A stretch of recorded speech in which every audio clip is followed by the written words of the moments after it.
আসসালামু আলাইকুম। আজ রুই মাছ দিয়ে সিম আর আলু দিয়ে রান্না করব। অসম্ভব মজা, একটু ঝোল ঝোল করেছি আজকে, শুকনা শুকনা করি নাই। এই ঝোলটা অসম্ভব মজার, দেখতেই পাচ্ছেন লুকসটা কত সুন্দর এসেছে, খেতে তার চেয়ে বেশি ভালো হয়েছে। আমি সবসময় কিভাবে সিম আলু দিয়ে রুই মাছটা রান্না করি সেটা আজকে আপনাদের সাথে শেয়ার করব।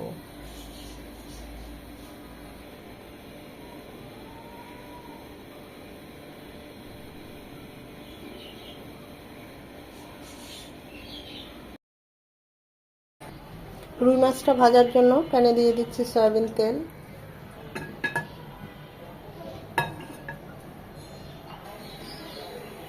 হলুদ আর লবণ দিয়ে রুই মাছটা মেখে নিয়েছি, এখানে আর কিছুই দেই নাই।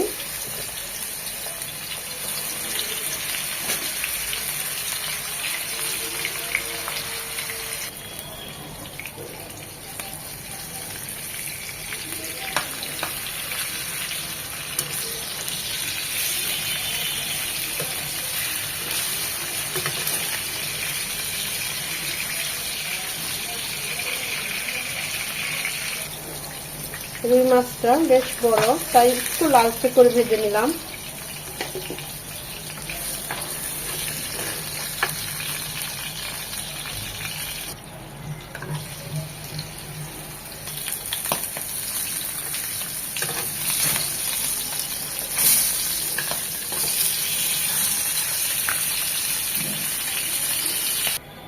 সিম আলু দিয়ে আজকে রুই মাছটা রান্না করব। এখানে একটা আলু, সামান্য একটু হলুদ গুঁড়ো আর 1 চিমটি লবণ দিয়ে আলুটা একটু ভেজে নেব।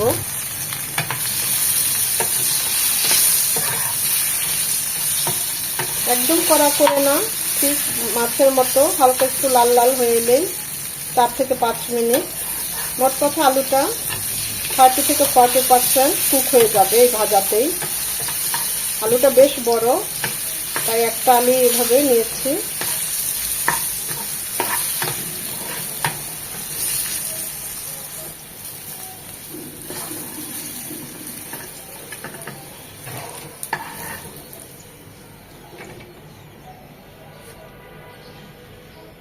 এটাকে আমরা নলডাঙ্গা সিম বলি, তো লম্বা লম্বা পাতলা।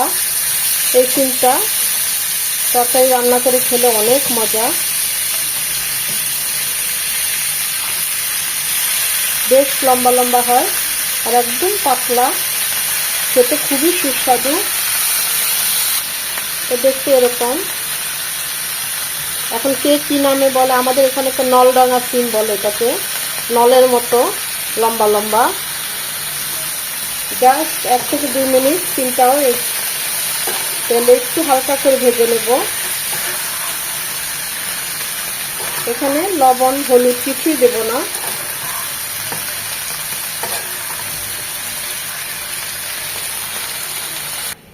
রান্নার জন্য দিয়ে দিচ্ছি 3 চামচ সয়াবিন তেল, একটা বড় সাইজের পেঁয়াজ।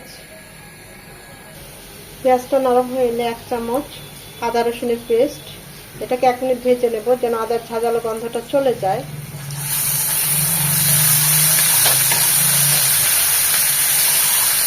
আদাটাকে 1 মিনিট ভেজে নেওয়ার পর এখানে 1 চামচ হলুদ গুঁড়ো, 1/2 চামচ একটু বেশি মরিচ গুঁড়ো আর 1/2 চামচ ভাজা জিরে গুঁড়ো পানি দিয়ে গুলিয়ে দেব।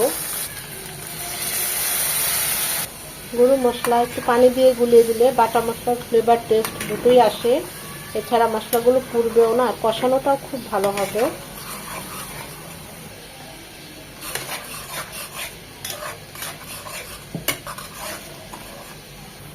মশলা যত ভালো কষানো হবে রান্নার টেস্ট তত ভালো হবে।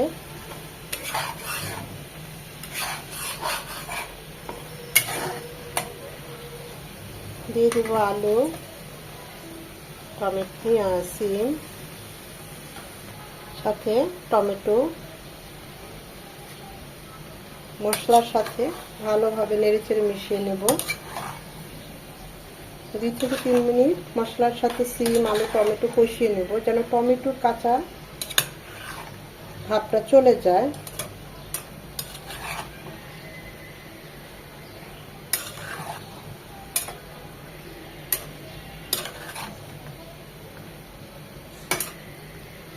চাইলে আমি তো আলুটার সিমটা ভেজে দিয়েছি হালকা করে, আপনারা না ভেজে এইভাবে কষিয়েও রান্না করতে পারেন, আমি ওভাবেও রান্না করি, ওটাও খুব ভালো হয়। মশলার সাথে একদম মাখামাখি হয়ে যাবে, গায়ে লেগে যাবে মশলাগুলো, টমেটোটার কাঁচা ভাবটাও চলে যাবে।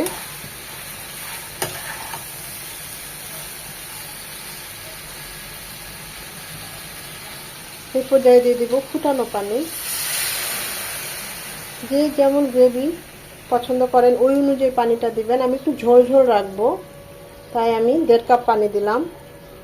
যদি মাখো মাখো রাখতে চান আরও পানি কমিয়ে দিবেন।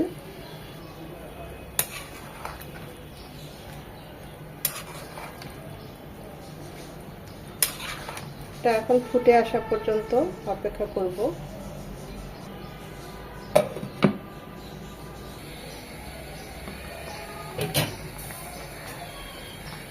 2 থেকে 3 মিনিট পানিটা ফুটে আসার পরেও জাল করে নেব, কারণ আমরা যখন মাছটা দেব তখন কিন্তু আর এগুলো নাড়া যাবে না, চেক করা যাবে না। আমাদের আলুটা একদম দেখুন সেদ্ধ হয়ে গিয়েছে। এই পর্যায়ে আমরা মাছগুলো দিয়ে দেব।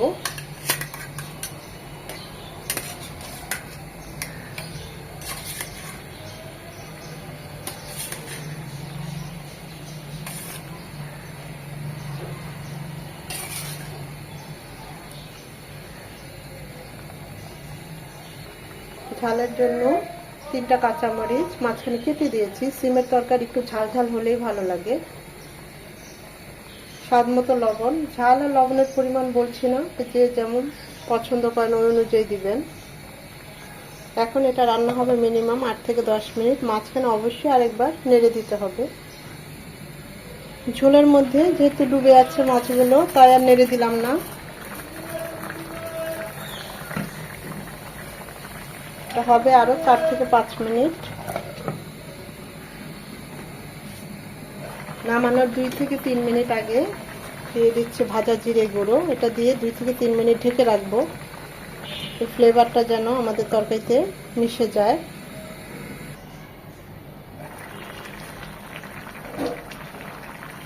নামানোর আগে দিয়ে দেবো ধনেপাতা কুচি।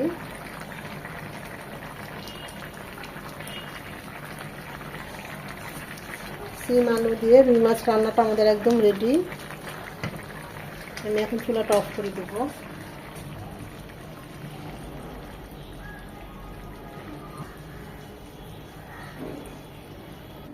আমি তো একটু ঝোল ঝোল রেখেছি, আপনারা চাইলে মাখো মাখো করে নিতে পারেন, সেটাও আরেক ধরনের টেস্ট।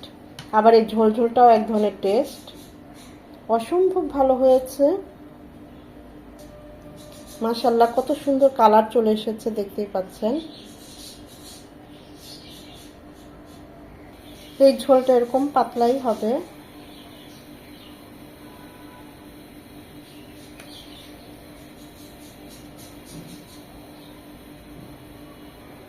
অসম্ভব মজার সিম আলু দিয়ে এভাবে রুই মাছটা রান্না করলে। ভিডিওটা যদি ভালো লেগে থাকে বাসায় এভাবে একবার হলেও ট্রাই করবেন। তারা এভাবে ট্রাই করলে আশা করি নিরাশ হবেন না। গরম গরম ভাত দিয়ে খুবই ভালো লাগে। খুবই সিম্পল রান্না, কিন্তু খেতে সত্যি বলছে খুব ভালো হয়। আশা করি ভিডিওটা ভালো লেগেছে। ভালো লেগে থাকলে লাইক কমেন্ট শেয়ার করে দিবেন।